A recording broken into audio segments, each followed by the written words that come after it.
இன்றைக்கி நம்ம meal maker gravy எப்படி செய்கிறதுன்னு பார்க்கலாம்.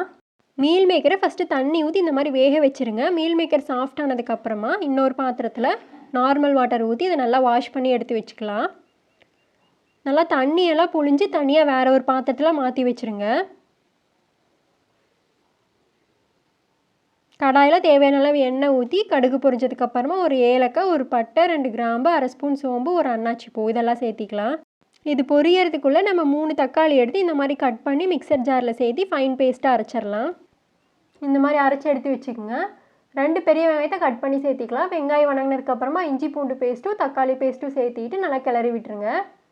ஒரு 2 நிமிஷம் கழித்து 1 ஸ்பூன் மிளகாத்தூள், 1 ஸ்பூன் மல்லித்தூள், 1/2 ஸ்பூன் மஞ்சத்தூள், தேவையான அளவு உப்பு இதெல்லாம் சேர்த்து பச்சை வாசனை போகிற வரைக்கும் கிளறி விட்டுருங்க. இப்போ நம்ம மீல் மேக்கரை சேர்த்திக்கலாம். இது நல்லா மசாலா கூட நல்லா மிக்ஸ் ஆகணும். தேவையான அளவு மட்டும் தண்ணி ஊற்றிட்டு நம்ம இதை மூடி வச்சிடலாம். ஒரு 15 மினிட்ஸ் கழித்து பார்த்தா நமக்கு சூப்பராக மீல் மேக்கர் கிரேவி ரெடி.